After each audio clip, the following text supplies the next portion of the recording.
to our discussion on reading like the Freedom of Information laws, the challenges of implementation in the democratizing world. And we're talking about this report, which has just come out, and we're very fortunate to have our three key sources of information and writers here. I'm Marguerite Sullivan, the Senior Director of SEMA, and this is my last event because I am retiring as of the end of the week, and I want to introduce my successor, Mark Nelson, who's been with me. Mark, stand up so people, who's coming to us from the World Bank Institute, and we're thrilled that he is here.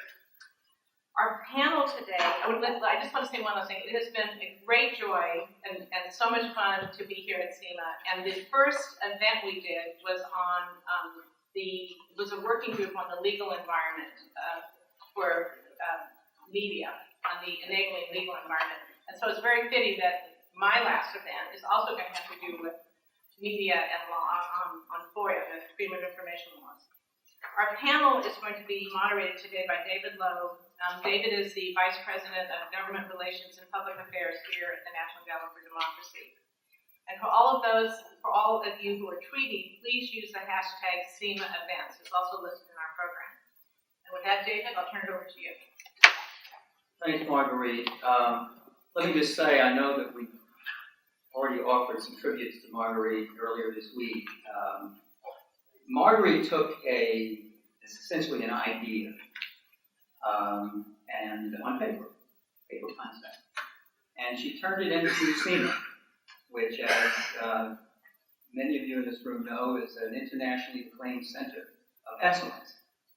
And I just want to say how much we're going to miss her, but she's promised to stay engaged with us, and it's just been a real pleasure to have Marguerite as a colleague, and we want to say how much we appreciate the work you've done, Marguerite.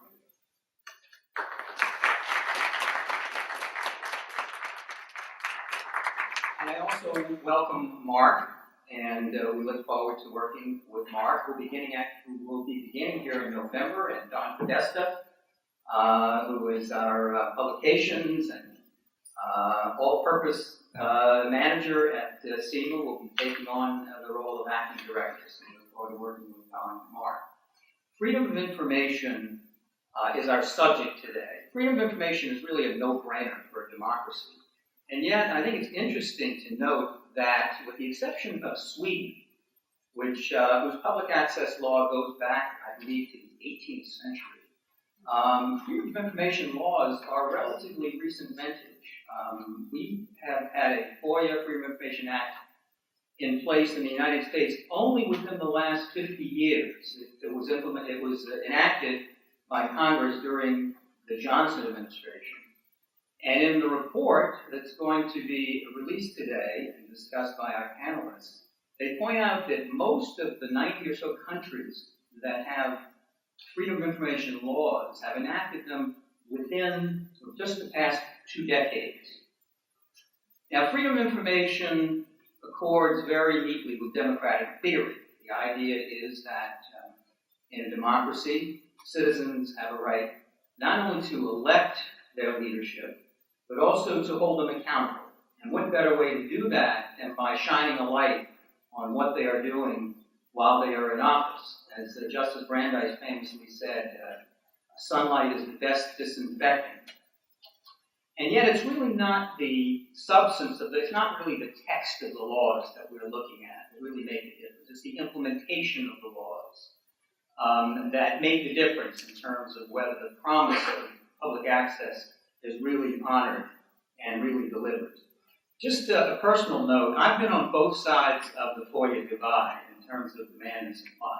In an earlier career, I did work in what might loosely be called investigative journalism. I reported on extremist groups for the Anti-Defamation League, and I remember filing FOIA requests and sometimes being frustrated by the slowness of getting the information from the government. But I've also been on the other side here at NED, and it might surprise some of you to know that even though the endowment is a non-governmental organization, a 501c3 technically, We receive funds from the U.S. government, and we are subject to the Freedom of Information Act. I think one of the only organizations, non-governmental organizations, that is so covered. And we do have a presumption of openness here. We firmly believe in the Act and making our files available. But we also feel a keen responsibility to protect sensitive information.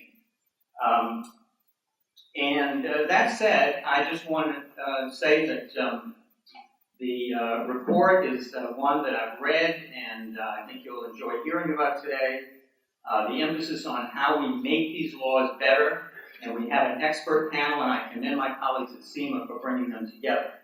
So that said, let me introduce our panelists. Richard N. Dick Winfield, who is a member of SEMA's Advisory Council. I always start with the most important information about you. Served as the Associated Press's General Counsel for more than 3 decades. Dick leads the Media Law Working Group of the International Senior Lawyers Project, an NGO he co-founded in the year 2000. Dick has provided pro bono legal services in more than 20 countries, most recently Burma, to assist in enacting progressive media laws and in defending journalists undergoing prosecution.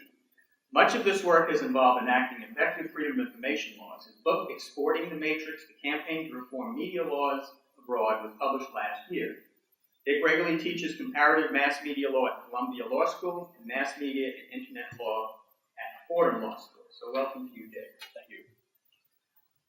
Robert Freeman is Executive Director of the New York State Committee on Open Government, a position he's held since 1976. He has spoken on open government laws and concepts throughout the United States, as well as Canada, Asia, Latin America, and Eastern Europe. I think Bob told me today you make about 90 presentations in the course of the year. He's constantly on the road. Bob is a recipient of numerous honors, and in the spring of 2010, he received the John Peter Zinger Award from the New York News Publishers Association, was selected by the National Freedom of Information Coalition and the Society of Professional Journalists for the Heroes of 50 States Award.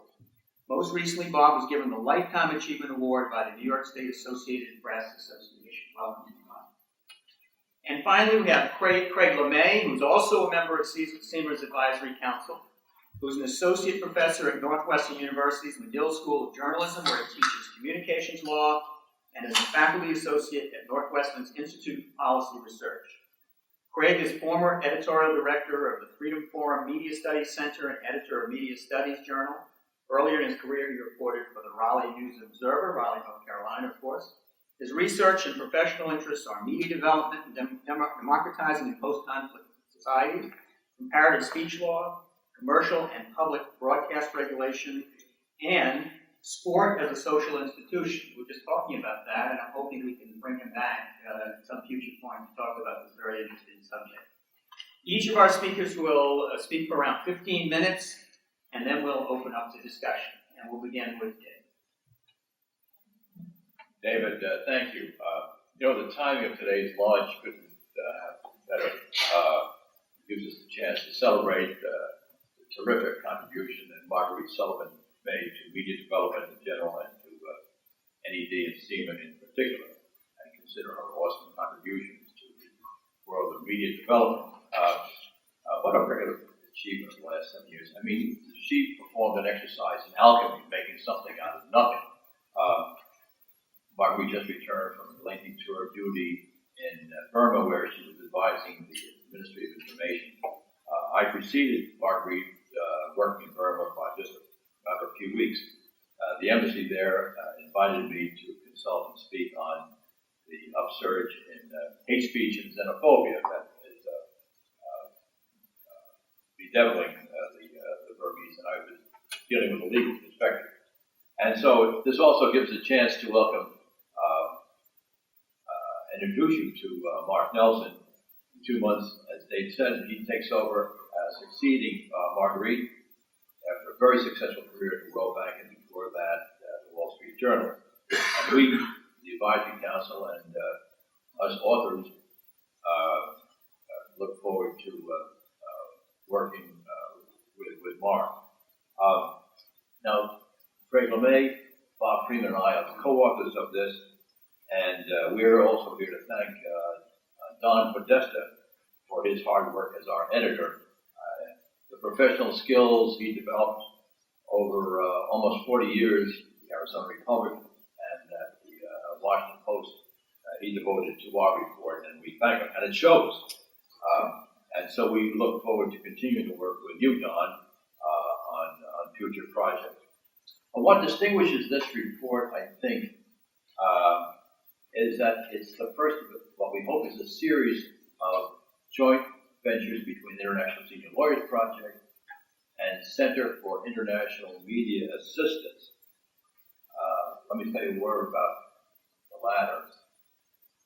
13 years ago, Tony Essay in the audience and I and Bob Kapp started an NGO called International Senior Lawyers Project. Now we have 2,000 volunteers in our database. We send 150 or more abroad each year, serving abroad on human rights, economic development, rule of law, pro bono.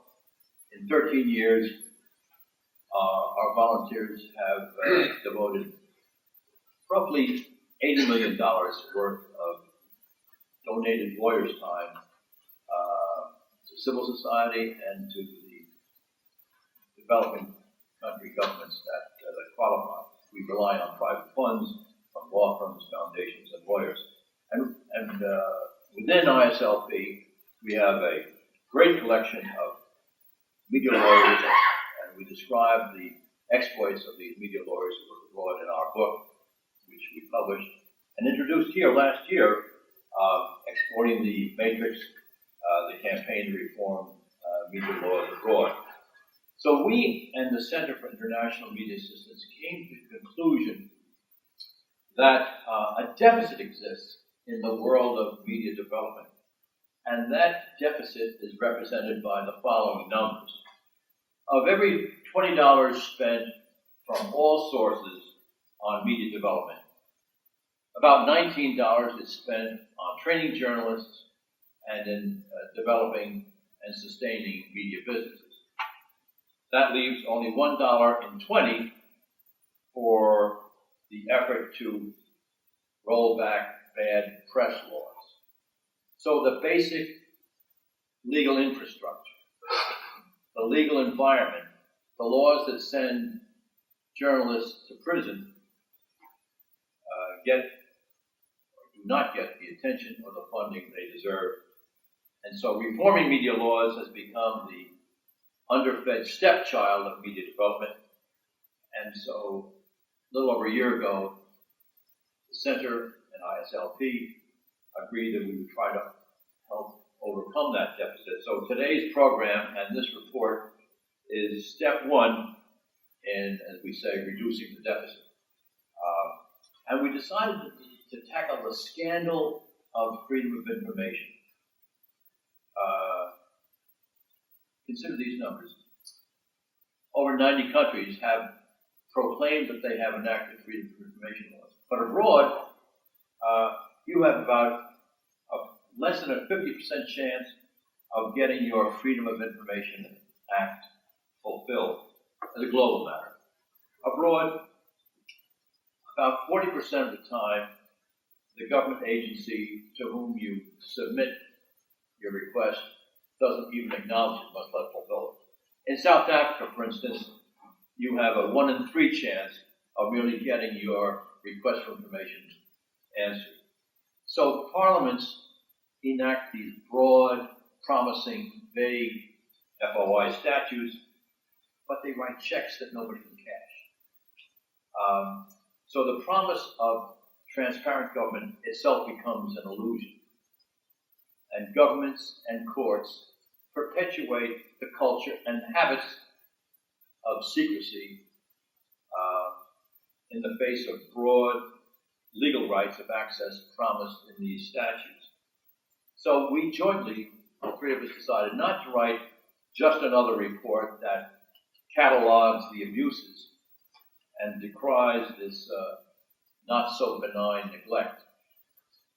No, we intended to discover what strategies work on a practical level to breathe life into these statutes. So we interviewed and researched widely We contacted lawyers, civil society leaders, editors, reporters, those who had meaningful experience in forcing governments to obey their own laws. They agitated and pressed and trained government officials. And we also contacted government officials abroad for their insights, their experiences, their advice on how to organize, prepare, train, fund, and operate a robust FOI regime. Then we distilled these solutions and reported them in our report. You'll find the recommendations at pages 22 to 27. And where these recommendations are put to work, it turns out that government works better and with less corruption, infinitely less corruption. Corruption, as you appreciate, is that stealth tax that produces no benefits to the public, yet costs very dearly. Corruption finds its mortal enemy in good FOI statutes that are administered and implemented effectively in a robust environment of transparency. You might particularly enjoy the collection of interviews we produced in the appendix of stakeholders, government officials, mostly reporters and editors in the developing world, 6 countries. They detail the struggles and the successes in making real the promise of their FOI statutes. And we pulled together a small team of top experts whose skills and experience nicely complement each other. Bob, on my immediate left, has almost 40 years of full-time work in charge of the New York State Freedom of Information and Open Government regime. He administers. He's an administrator, an interpreter, an advocate, a guru for open government. No journalist who covers New York business, politics, government does not have Bob's email and phone in his computer or on his cell phone. He's the Dean of American Ombudsman. He has written and issued over 25,000 advisory opinions on interpreting, expanding, explaining New York's laws. His reputation is global, and at least 8 foreign governments have brought him over to advise them, Shanghai, Peru, Bulgaria, for instance, on creating and implementing their new FOI laws. So Bob brings down-to-earth, practical, real-world body of insider's knowledge, how government officials like himself, on the local, state, and national level, should prepare, train, organize, budget, and make FOI laws work. Craig LeMay, at the end, he fills the roles of journalist, author, editor, researcher, professor, associate dean at Northwestern, advocate, guru, internationalist. He has trained journalists, worked in media development abroad in over 20 countries the last 26 years. A Renaissance man like Craig is proof that we're not all narrow gauge specialists. And the operative words to describe Craig are prolific and precise. And if we do the math and add up the years in transparency, open government, FOI,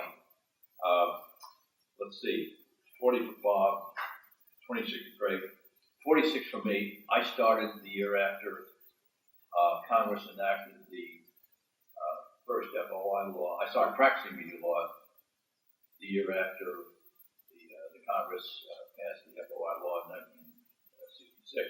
So, grand total of 112 years among the 3 of us. We relevant experience in the field. But unless you believe that my 46 years was one unbroken series of successes in FOI, let me tell you this sobering episode.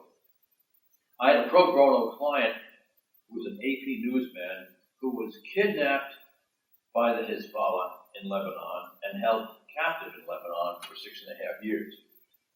Ultimately, he was released by the Hezbollah, and then Terry Anderson asked me to represent him in a variety of legal matters. Well, he put together a list of the names of his 15 captors, all men with Arabic names, all members of Hezbollah. So Terry and I submitted that list of 15 Arabic names to the CIA, the FBI, Department of State, Pentagon. We wanted documents from those agencies that mentioned the names of these Hezbollah fighters. So Terry needed those names and the information so that he could flesh out the book that he was writing about his years in captivity and how he survived captivity. We waited. Finally, the Attorney General herself, Janet Reno, responded to our request, and Janet Reno denied our request. And what were among the reasons for her denial? Among others, she said that to produce the names and the information, the documents, would constitute an unwarranted invasion of privacy of these 15 individuals. I blinked. So the rights of the citizen for access take a backseat to the privacy concerns of these 15 Hezbollah fighters.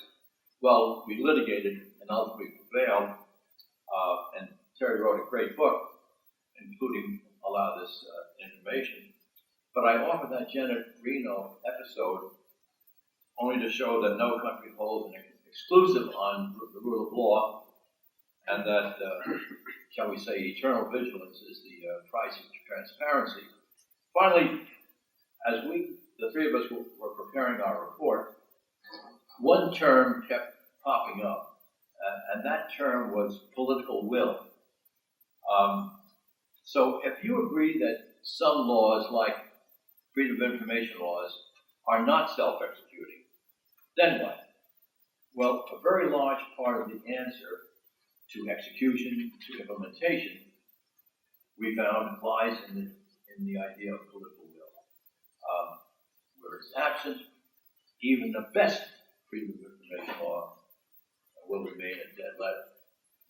However, where political will exists or is created, freedom of information laws come along. So our report, I think, confronts the problem of political will. I hope you find our recommendations useful. And Craig and Bob will now discuss them with you. Thanks. Thank you, Dave. Bob. Thank you. First of all, it's a great honor and a pleasure to be here. Marguerite said that it was fun to be here. This is more fun than I deserve, believe me. And just a little history. I went to undergraduate school up the road at Georgetown in the late 60s. And what did we do in the 60s? We sat around and talked about how we were going to change the world. And some of us are still trying to do that. My expectation is that most of you are here for that very reason, that you remain idealistic, notwithstanding the ways of the world. And it's only through idealism, I think, that we can make reasonable change. Again, I'm a public employee. I work for the state of New York. I think I hold two records. Number one, my belief is that I have worked with freedom of information longer than any government employee in the world. 1974 until today. Secondly, I believe I hold the record for having the same telephone number for the longest time of any executive branch employee in New York. also 1974, which means that either it's a great job or I'm in the biggest rut ever created. And my belief is that it's a great job. And a lot of the job relates to points that Dick has made. I have the luxury of being able to pick up the phone just because it rings. I can talk to whoever it may be at the other end, and there are any number of instances in which within half an hour I've received calls on the same subject from the New York Times and the governor's office. I have to give what I consider to be the right answer under the law, irrespective of the source of the question. We have to be consistent, and to be honest, I really don't give a damn who I upset. And I think I've upset everybody in government at least once.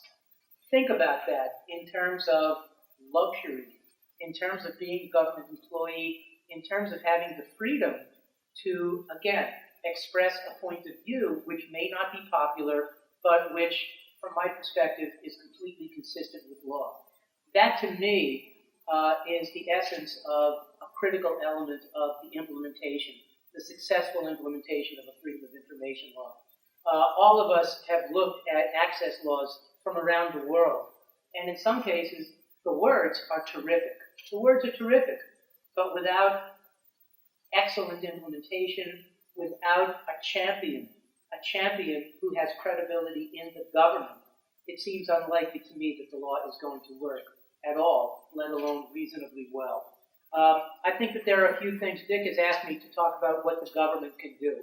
And again, I'll go back to the first day of our Freedom of Information Law, September 1, 1974. Many of you probably think of New York and you see skyscrapers. The reality is that New York consists, by and large, of a series of relatively small communities.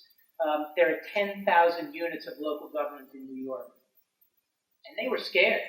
They were scared. They were scared that the walls would come tumbling down.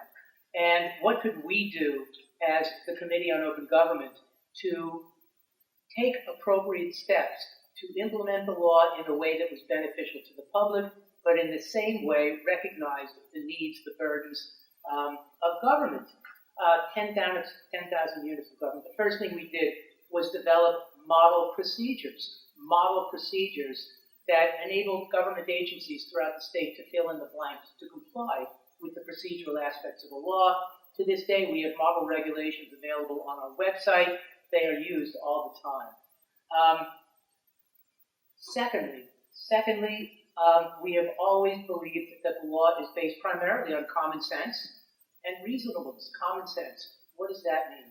I've said this 1,000 times. All the law should ever say is that everything is open, except to the extent that disclosure would hurt either somebody in terms of an invasion of privacy, the government in terms of its ability to do its job well on behalf of the public, or on occasion, a private company vis-a-vis its competition. And if that message can get through to the people who have to implement the law on a daily basis, if the message is, ask yourself, what would happen if we had to disclose? And unless the answer in the gut is, ouch, this would really hurt, disclosure should be the rule. We can't assume that the town clerk in the town of Bethlehem, where I live, is necessarily going to be an expert with respect to the details of the law or judicial precedent.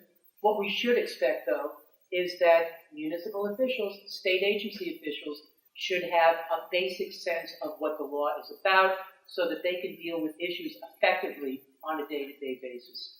And in fact, I've said this to Dick and to others, my opinion is that freedom of information is absolutely most critical at the local government level. When I go out and speak to a group, there are 100 people, I'll ask the crowd, how many of you have ever made a request under the Federal Freedom of Information Act to a federal agency? If 2 hands go up, that's a lot. Generally speaking, our relationship with the federal government involves sending our Form 1040 to the IRS every year. Next, how many of you have ever made a request to a state agency? Maybe a couple involving licensing or environmental issue. How many of you have ever had a need to obtain information from your local government? The city, the town, the school district, everybody raises a hand. Whose real property taxes have not been jacked up? Who has not had an issue involving their kids in the public schools? Everybody has. Everybody has. And what I have suggested abroad is that for those who are naysayers, for those who are saying, well, the law will never work here, use the law at the local level to the extent that you possibly can in a way that is likely to bring success.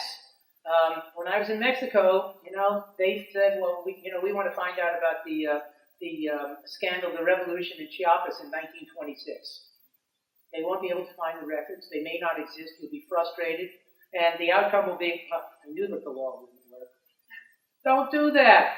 Ask for the records regarding the water. How pure is the water in your community? What about that development that's being built 2 miles outside of the town? What about the air quality? What about those things that are most important to the average people, that will bring about results that will indicate that the law works? That the law works. Government has a role in ensuring that the law works. Government can encourage members of the public, members of the news media, NGOs to use the law in a way that not only makes the government look good, but which also is greatly beneficial to the public. We've talked about enforcement of the law, how it doesn't work in some places. You have to have an enforcement mechanism that is real and that works. All over the world, we see ombudsmen, we see information commissions. They have to have credibility, they have to have clout, they have to have the respect of the government and the public. And I'll be honest with you, if I write an opinion and you don't like it, you can throw it away and say Friedman doesn't know what the hell he's talking about. That is your choice. That's your choice.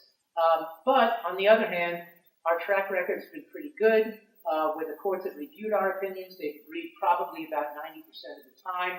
And also I should mention that since many of you are journalists, I'd like to think that our office, which by the way consists of 2 of us, I describe the Committee on Open Government as the smallest state agency that actually does anything, leave the rest to people's imagination.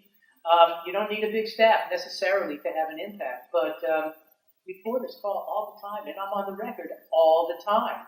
And often a reporter will call knowing the answer, but the reporter can't print his or her own opinion. They call me for the quote, and I have no hesitation about giving it. That encourages compliance. Why? If the newspaper article says, state agency says such and such, the local government is embarrassed. They're embarrassed, and they are more likely to comply in that situation than otherwise. So I think you need a government champion, if you will, who is willing and able to independently express points of view that are designed to make the law work effectively. We want to be reasonable. A key element of our law, in my opinion, involves the obligation that an applicant must reasonably describe the records. That's been interpreted by our courts to mean that an agency is not required to go through the haystack in an effort to find the needle. We shouldn't be required to engage in that degree of effort. It is unreasonable. That's what we've advised. That's what the courts have said. Again, that gives us a degree of credibility. It makes the law work better. And in the era of information technology, realistically, it is much easier to locate and extract and retrieve whatever it may be than it used to. In fact, I'll digress. Reporters ask me all the time, is it harder now to get information than it was 20 years ago? It's so hard. I ask the same thing all the time. Have you been to a government agency's website lately? There are so many instances in which anybody can acquire today what would have been difficult or impossible to acquire not so long ago. I was talking to Tom Sussman a little while ago. Tom is one of the deans of freedom of information in this country and the world. And every once in a while, I mentioned to him, and he got the answer right. People ask, well, gee, which state has the best freedom of information? And my answer is Mexico.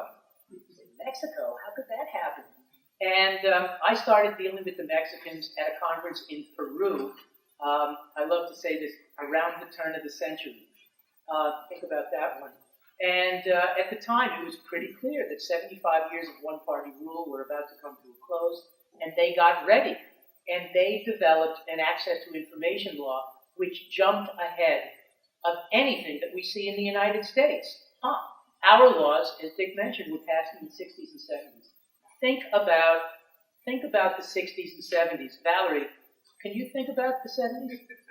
No. High tech was an electric typewriter.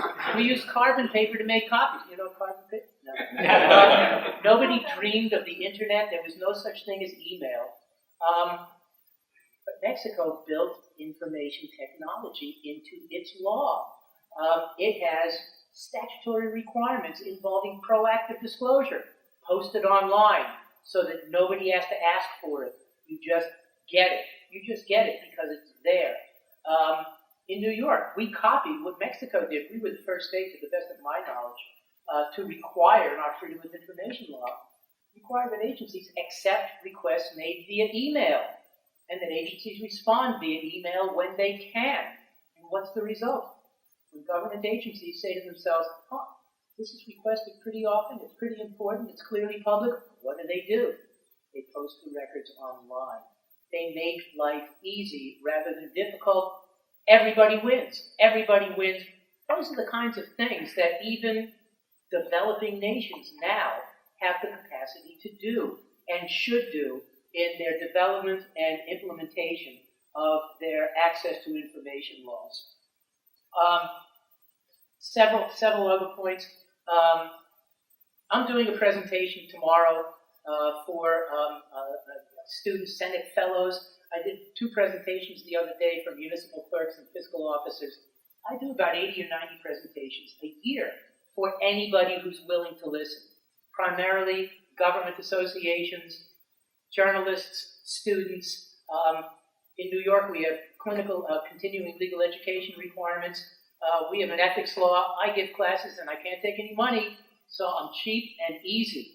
And yes, and who do we educate? Primarily government attorneys, because they are cheap too. They can't afford to pay the prices that law firms are willing to shell out.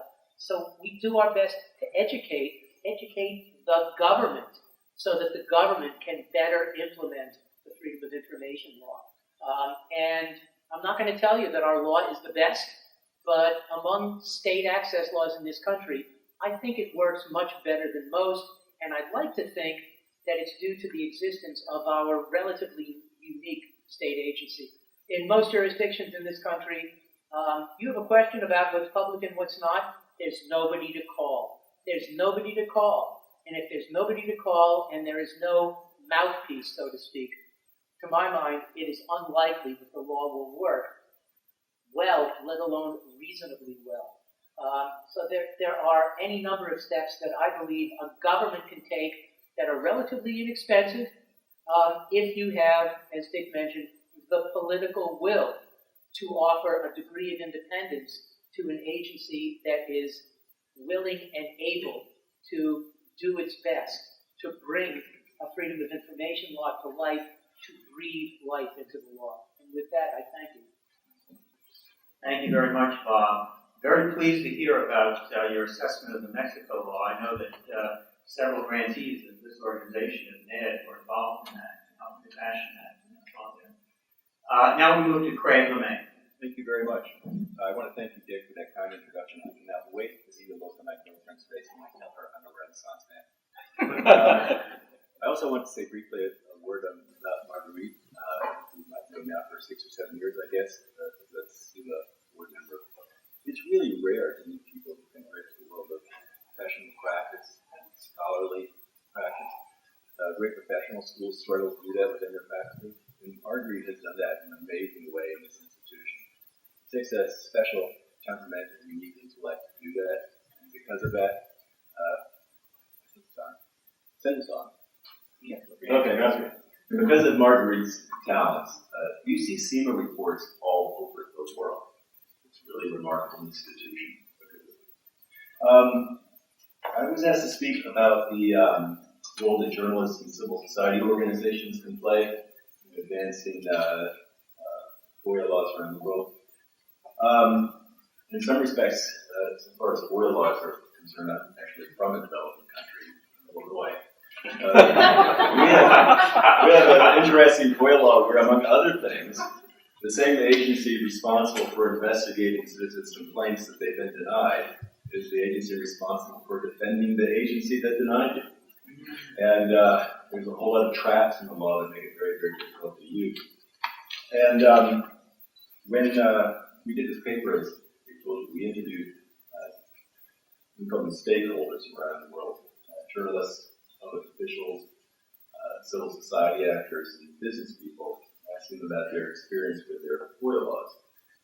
I've been doing this now, doing it for quite a while. I'm still doing it. I've talked to people in over 40 countries, not all in developing countries. Many of the countries that are new to the FOIA business are places like Great Britain, Japan, and Ireland. So it's not just a movement in the democratizing world. And some of those developed countries that have FOIA laws are among the worst, frankly, in honoring them. But it's fascinating, it has been, to talk to journalists around the world about FOIA laws, because it's not at all an uncommon response. When you want to interview someone about the FOIA law, to be told, what FOIA law? Or, no, I don't use it, or no, I don't know anything about it.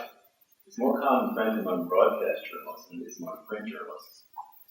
But very often the reporters you would most think would avail themselves of these laws are the least likely to do so. So, for example, I interviewed a guy who's a investigative reporter at Newsweek, which is a great little investigative news weekly in Cape Town. And he basically told me that FOIA laws are for sissies. And you hear this a lot. Real reporters don't do that. In fact, he said the only time he uses a FOIA law is when he's got a story put together from other sources.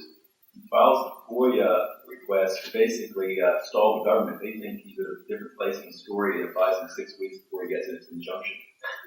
So, sometimes this is understandable, but very often you just get the sense that we don't know what the law is, we don't know how it works, we're not that interested in learning how it works. And clearly, if journalists don't use these laws, the laws of, I think Bob once made a comment, they're like a muscle. If you don't use it, it atrophies. You've got to exercise them. And I thought particularly thoughtful was the recommendation Bob has made, that use these laws to investigate matters of immediate local importance, things that really matter in people's lives, and kind of build traction, build support for the use of the law to have that.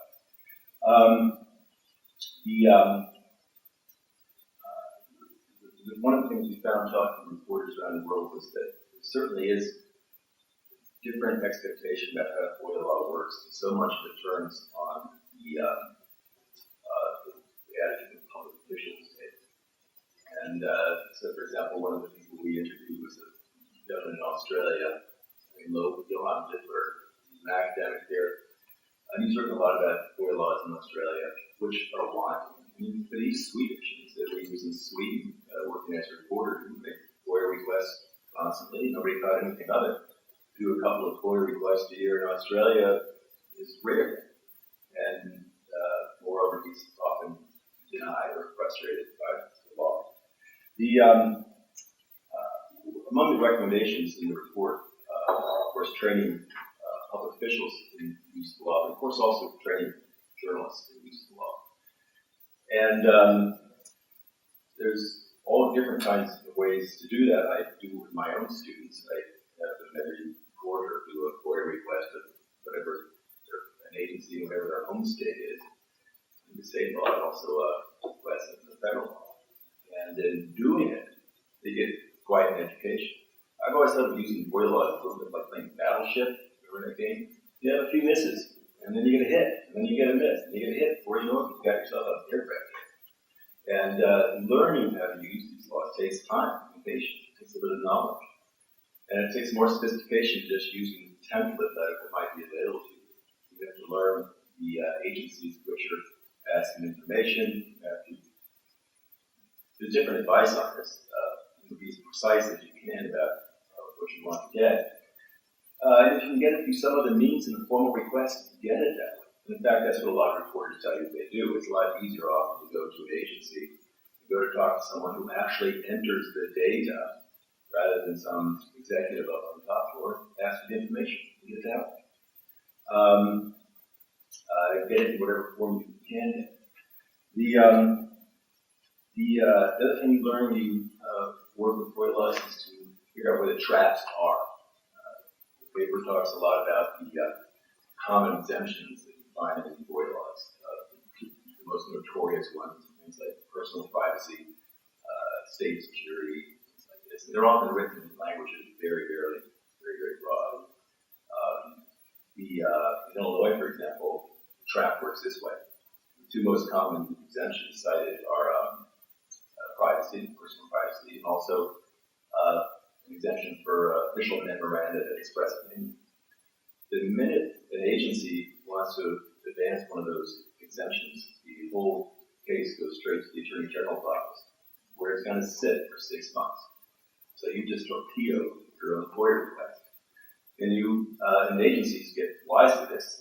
In Illinois, for example, you can't get anything out of Chicago Police Department. You can't get anything out of the University of Illinois system. They just know the law better than you do, and they manage to tie it up in the Attorney General's office.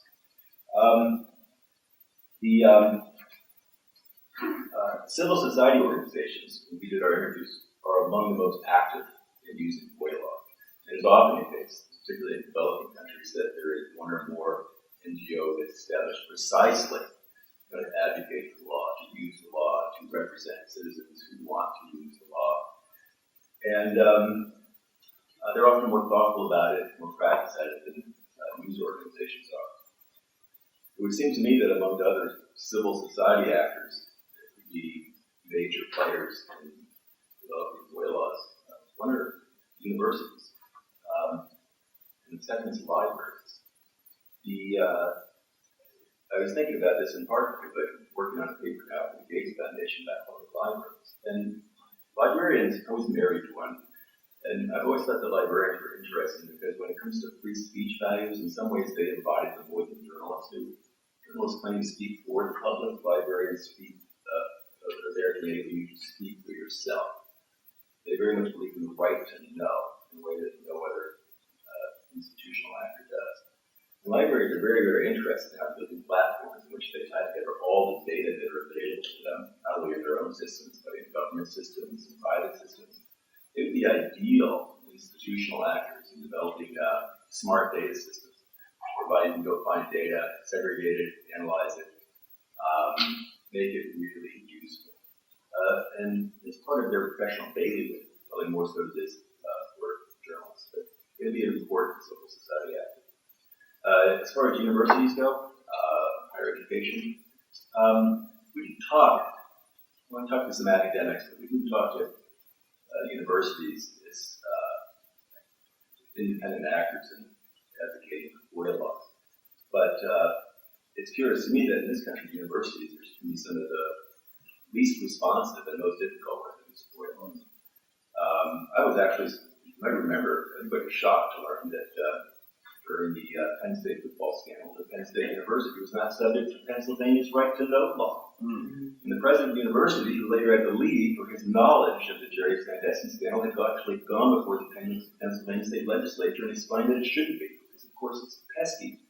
You have to deal with all these FOIA requests. The University of Wisconsin ran the same thing last year when people wanted to get a professor's emails.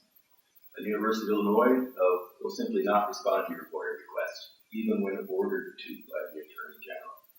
So it seems to me that institutions that are supposed to celebrate open and free inquiry should celebrate open and free inquiry, among other things, by supporting FOIA laws. So, and then the last thing to note, and Bob knows a lot more about this than I do. I recall as a young journalist, press associations in most states used to do what's called sunshine news.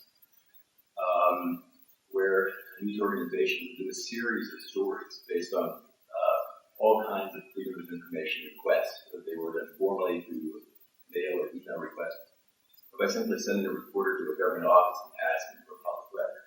And this is a report, and the public officials responded to these requests.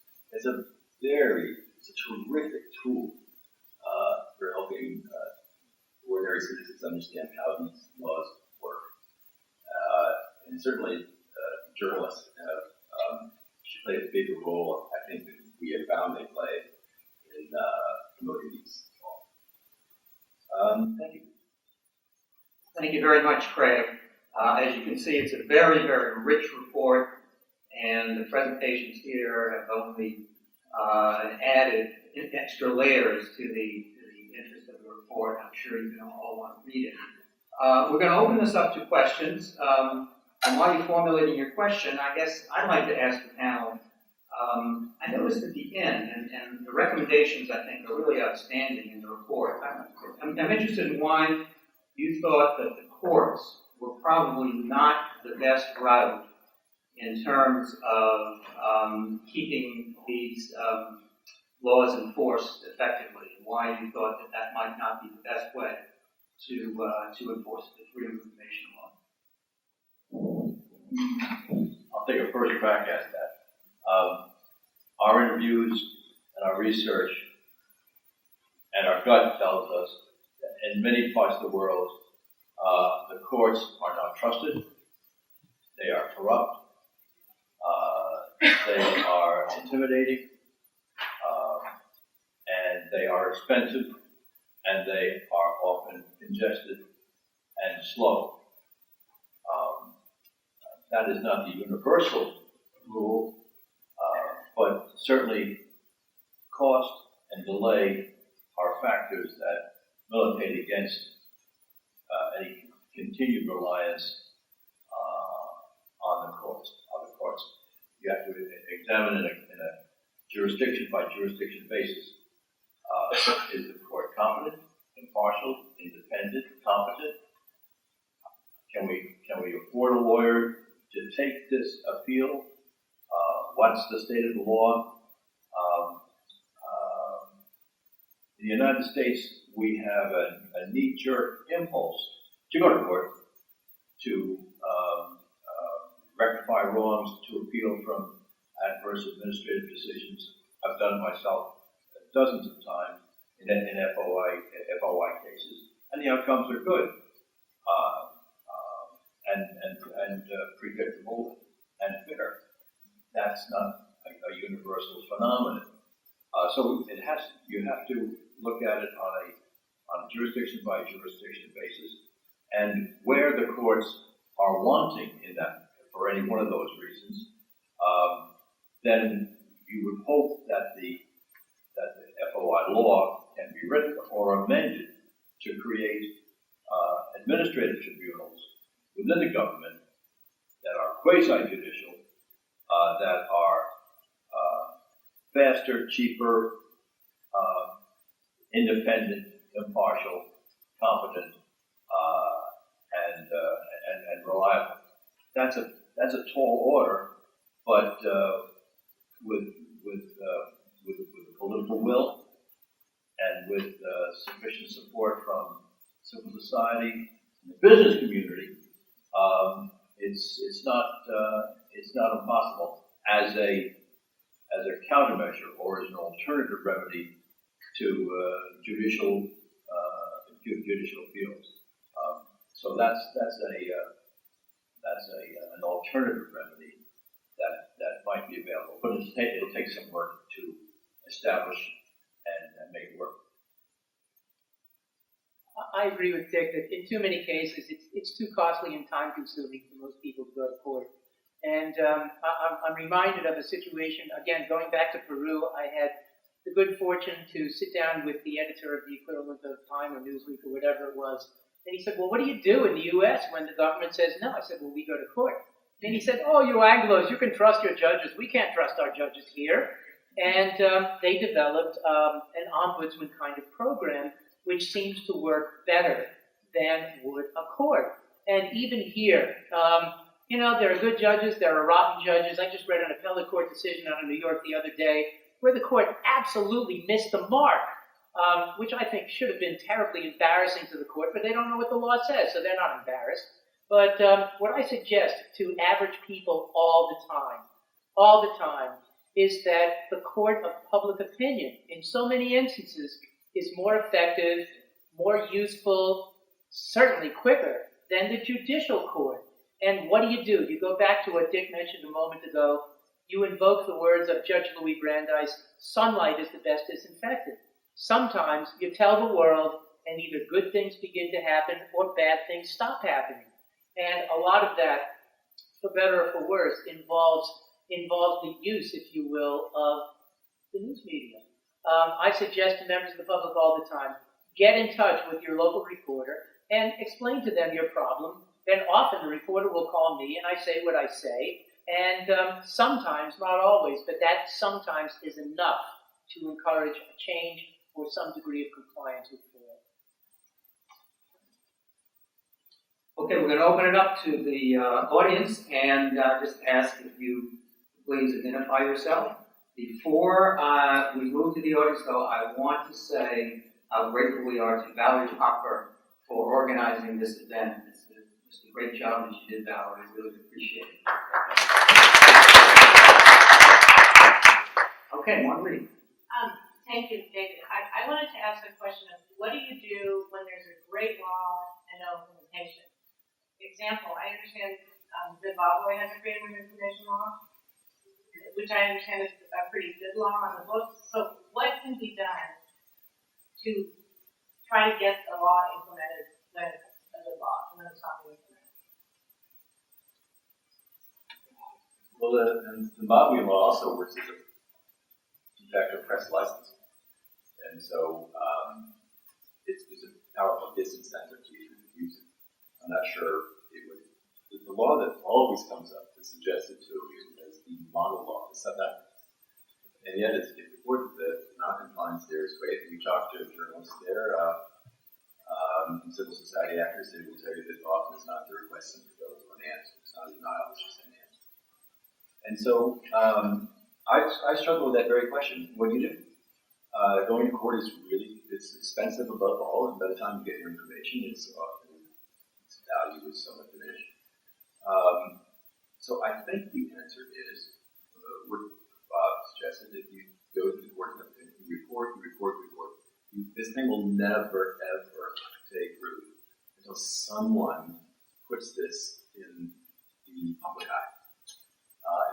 And public officials have no reason, I would think, to really take it seriously until their understanding and action on the law is really in the public eye.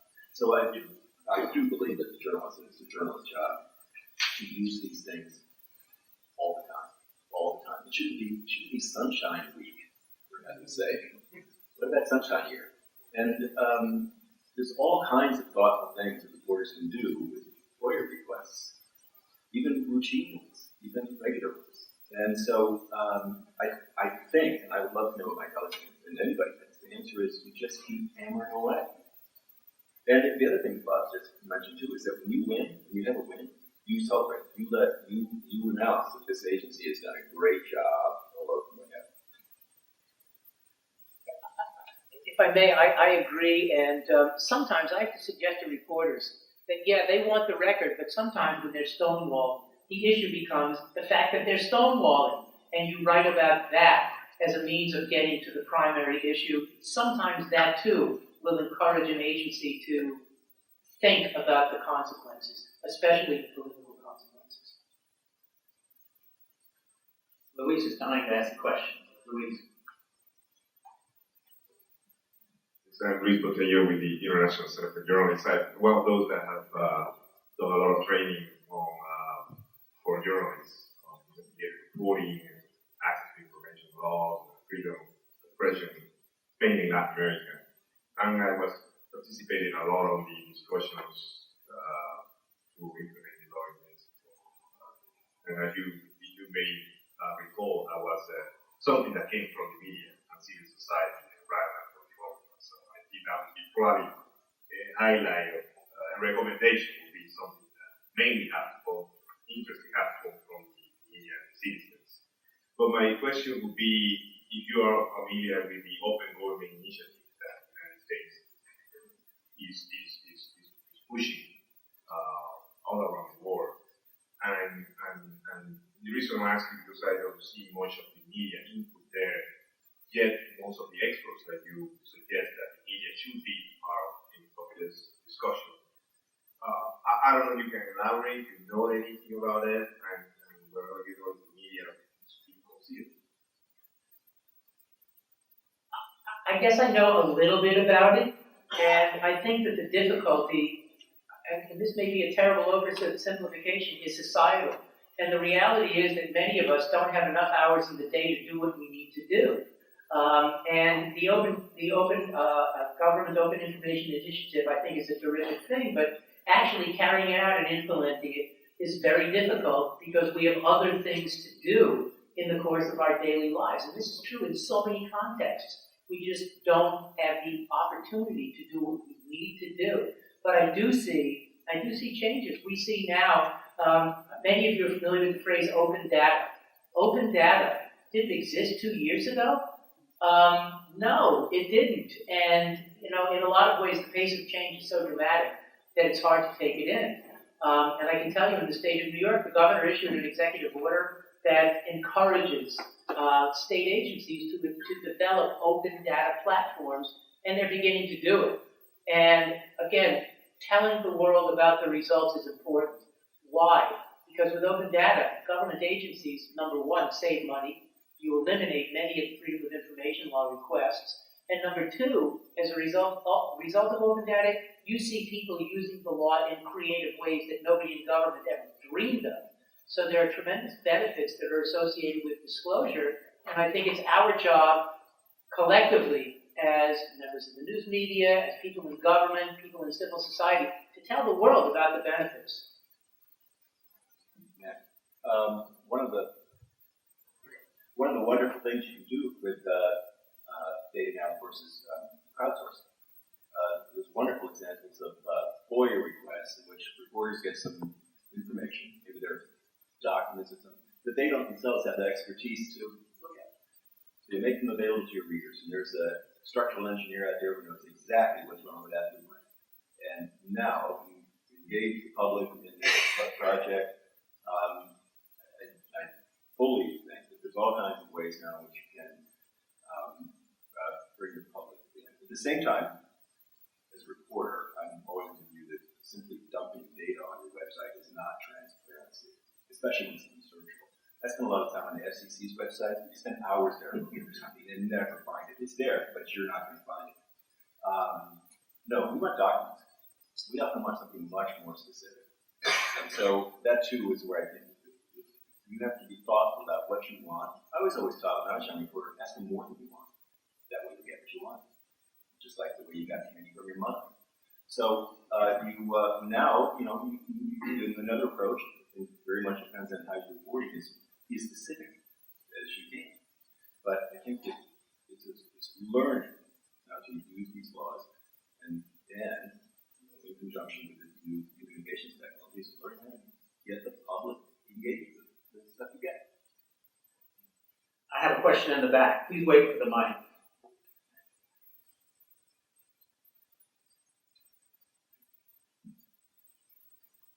Much. My name is James. I was a correspondent from China, and now I run a non-profit organization here in America to support my colleagues and journalists in China.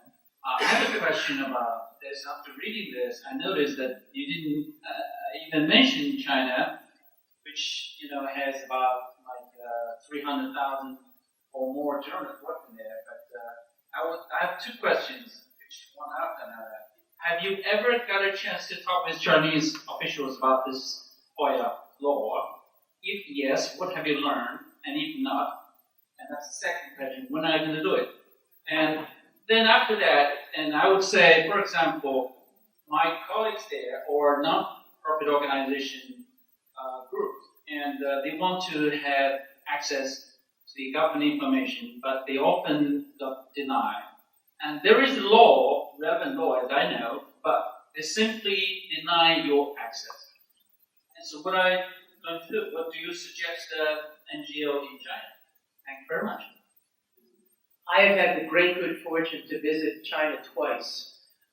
Once at the request of the U.S. State Department, I visited Hong Kong just before the British left. And we were able to lay with a legislator from LegCo in Hong Kong. 1995 saw the enactment of the first access to information law in that part of the world, and one of the questions was, will that remain on the books when the national government takes over? It is still there, and it still works, and Hong Kong may be the aberration. You still do have something of a free press there. I know journalists at the South China Post who can write pretty much whatever they want. But more recently, with a group from the China Law Center at Yale Law School. I visited Shanghai. And as you probably know, there are several municipal governments, Shanghai, Guangzhou, Shenzhen, that have adopted their own versions of access to information laws. And I have, again, the good fortune through the Newhouse School at Syracuse University. The delegations are constantly brought in from China, either graduate students in public administration or mid-level government officials. And what I see is a huge divide between the young people who want it and they want it now and who see the world very differently from their parents' generation who are still spouting the party line. And I found that in Shanghai when I was able to take a walk with people informally who were pretty young and who were looking to the future and who grew up in a way with the internet. And they are, from my perspective, the future of China. And I know in this country, a lot of people are afraid of China. I'm not afraid. I think that the more that China can do, the more that we can do in so many ways. And I'm guessing that we'll see more and better disclosures out of China with time. And you're right that the national government has established a national series of regulations. The difficulty is that they're so vague that nobody knows what they mean. But they are moving ahead, and here we put our request in writing. We often get paperback. There it's assumed that the information will be requested online, that the delivery will be electronic as well. And my expectation is that the implementation and the thought process regarding the Chinese law will improve dramatically over the course of time and probably sooner than we recognize. That's just my guess. I hope you agree.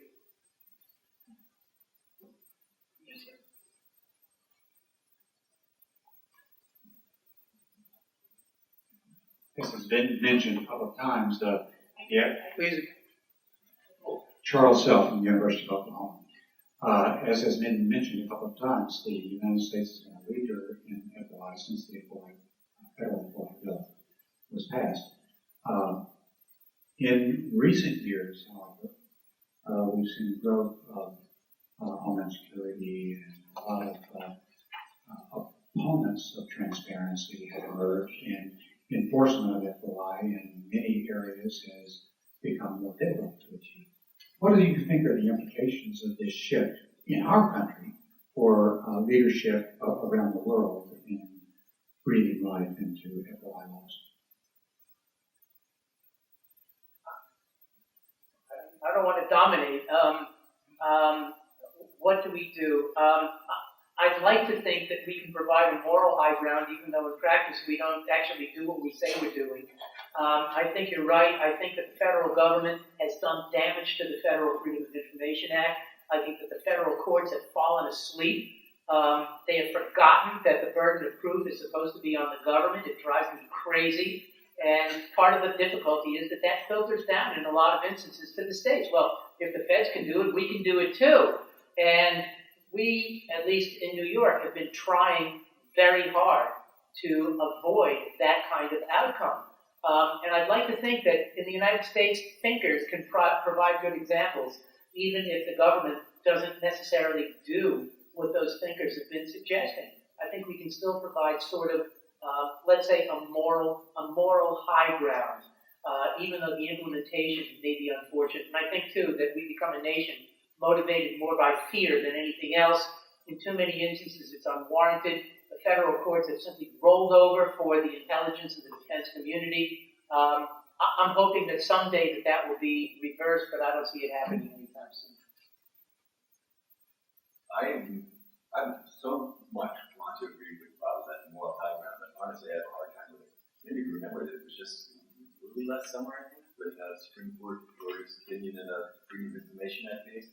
And an opinion, I think, written by Justice Alito, who basically said the Freedom of Information Act is, the founders didn't recognize this as a right. Constitutional law proceeds with that, it's just fine. He dismissed not only the particular cases in front of them, but the whole premise of a Freedom of Information law. I don't think that sends a very good signal to the rest of the world or anybody else.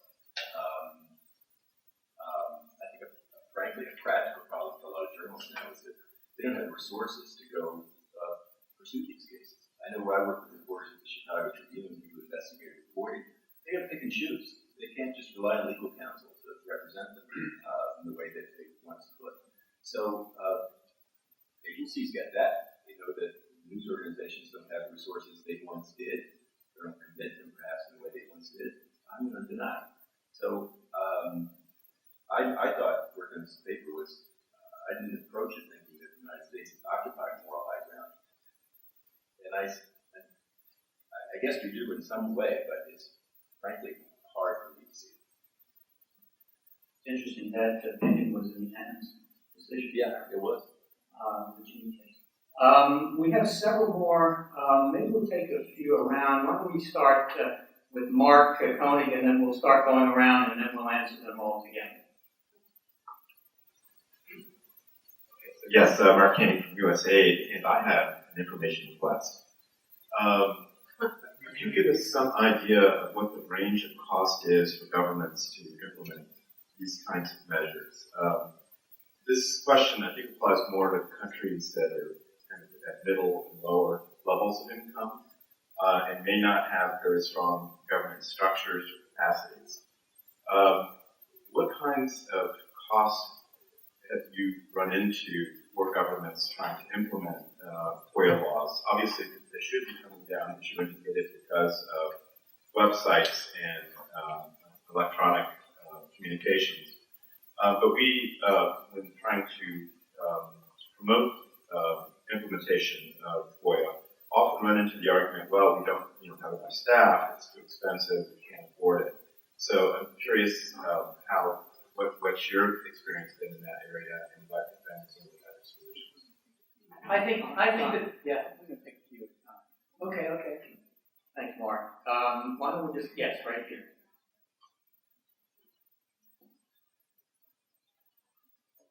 I'm Rick Gold, a rule of law consultant, and I'm interested in the issue of political will and the ability to sustain public support for implementations of freedom of information laws, whether consortia that have been developed to get these laws in place continue, whether observatories of implementation of freedom of information laws have been put together and what's their experience.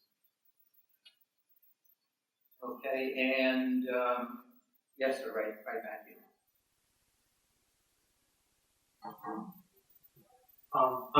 I'm Matthew Yoshida, and I'm from an organization that is interested in this. I have a question about context in which the government is not really the main obstacle to the release of information, but it's some third party that's controlling it. I'm thinking particularly of Mexico. And what struck me is about optimism about the Freedom of Information Act in Mexico. I haven't heard any references in the material or from anyone else about the influence of cartels and their ability, their widespread success in creating large media blackouts in northern Mexico where they not can annihilate journalists and they can not only terrorize them, they can actually make them back down and not cover. Where the government, when they fight the cartels, they can't even use their police, they don't trust them because the corruption is so endemic at the local level. So I was wondering how these kinds of tactics, whether they just hit a wall context like that, where there's some criminal element is strangling journalism, versus, or is that just entirely an initiative that can't be dealt with in these kinds of ways?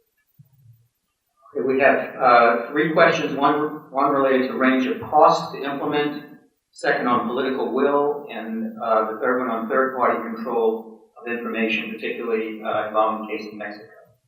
So who wants to talk? Craig?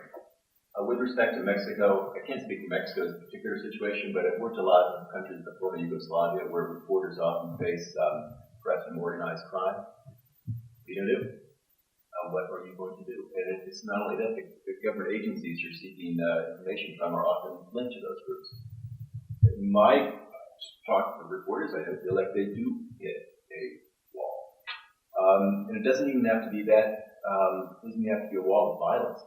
A couple students investigating Trinidad and Tobago's open records law this past summer. Well, all the news organizations there are owned by the same people who are in government. They have no interest in using the law or filing for a request, and the government agencies can respond. So there are, it seems to me, there are situations in which, absent certain sort of foundations in law, it's too much to expect that FOIA law can work. I don't know if my colleagues agree, but I think that's talking to me. In other words, your point is that that FOI compliance implementation has to coexist with something resembling the rule of law. Is that your view? Yes. Very good. I don't know if there's a chicken and egg issue there, but so much of our premises in the report was that there should be a minimum level of rule of law that civil society can facilitate, can pressure government to change, to organize, that civil society and journalism can at least encourage government agencies to adopt modern records management techniques, record retention capacities, develop procedures which are not necessarily hugely costly to comply with the law. Information technology can serve to reduce capital costs and operating costs of compliance. Here's a case where technology makes a virtue out of necessity, particularly with the idea of the proactive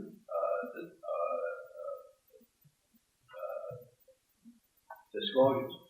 But I think we discovered that the burden really is on civil society, business leaders, leaders of news organizations to overcome this is none of your business kind of response from the government, that they have to overcome the idea that one man's transparency is another man's unwarranted intrusion into the important innards of government operations, and that the information about the government is too important to be shared with the general population.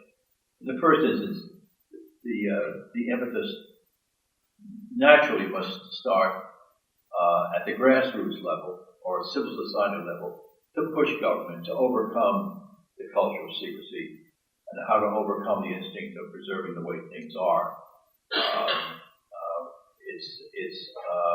It's probably unrealistic to expect that government officials will voluntarily step forward and do what is necessary to implement the law. The pressure has to come from the population.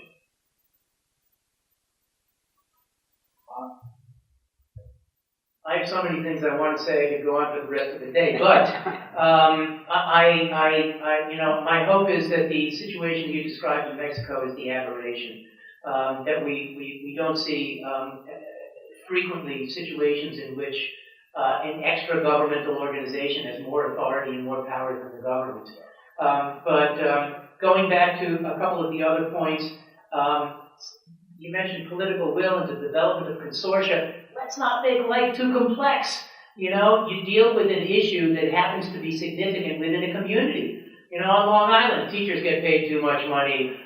You disclose the salaries of teachers. You disclose the overtime payments. You do things to tell the world what the government is doing so that effective change can be a possibility. You mentioned cost. I have argued that the government, in too many instances, whimpers and moans, and for those of you who know, kvetches.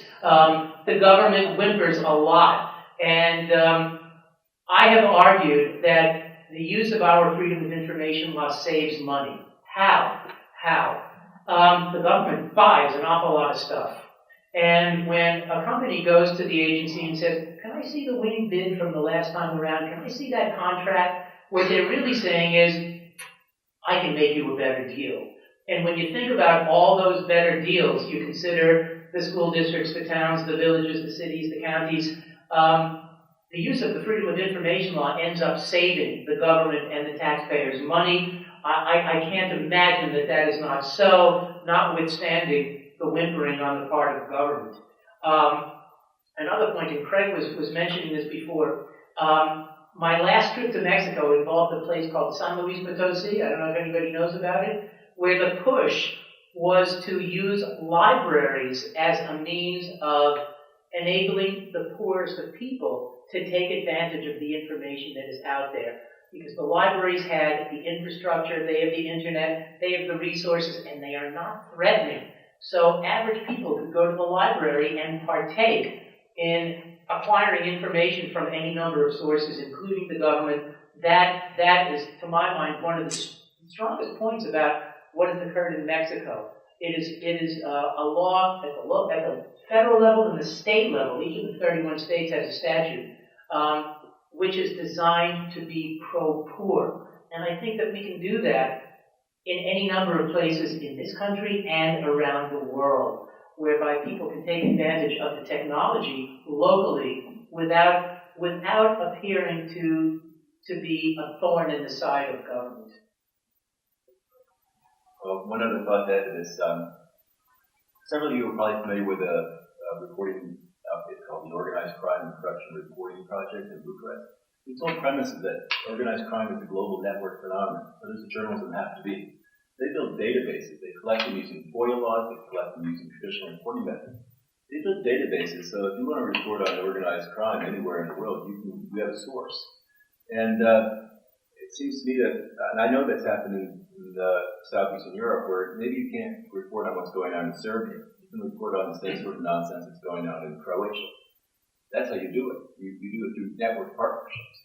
And technology makes it so easy that libraries can be a big part of it. But I don't know that news organizations traditionally think of themselves as networked that way, but certainly with respect to collecting, sharing, searching, making useful information, especially if you want to cover these uglier subjects, what better way to do it? We have time for maybe one last round of questioning, so let's go quickly. 1, 2, and 3. Starting in front. Thank you. My name is Sasha Chek, and I'm with Center for Public Integrity. And my question is if you have practical tips for investigative reporters in developing countries or countries with recent FOIA laws as far as extracting public records about difficult and sensitive subjects. Thank you. Next. Yeah. Hello, thank you for organizing this. Actually, I'm Gabriel Balan. I'm a Fulbright visiting scholar at the Law Library of Congress from Armenia. And I see you covered also some of Armenia's part. That's great. Just one question with 2 sections. Actually, what we are having now in Armenia is that our government still has classified status which has some obligations for the citizens.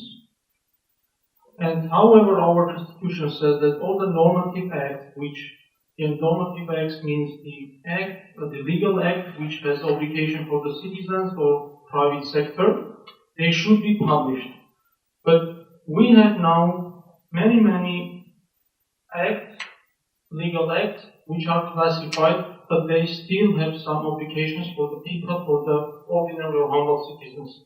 So my question is, what is the best tool, besides, or most useful tool besides going to court and posting on the Facebook as well, to explain the government that if that information is classified, I cannot know that and I cannot obey those rules. Thank you very much. Okay, thank you very much. And then in the back. My question, sorry. My name is Julia Yugi, former World Bank, ISLB. My question is, do you find that there are categories of information that are more accessible from your research? For example, I'm just working with a group in Nigeria now that's looking at electoral information from the past. Funding, which is a big issue, issues that candidates have raised, etc., etc. And the idea is to create a Pan-African franchise so that in the run-up to elections, people can ask real questions of candidates, and there's real information out there. So the core of this effort is the quality of information to back up the quality of citizenship. This is what we're calling it. Are there categories of information that are more or less accessible, and how do you deal with that under this implementation? Thank you very much. Who wants to go first?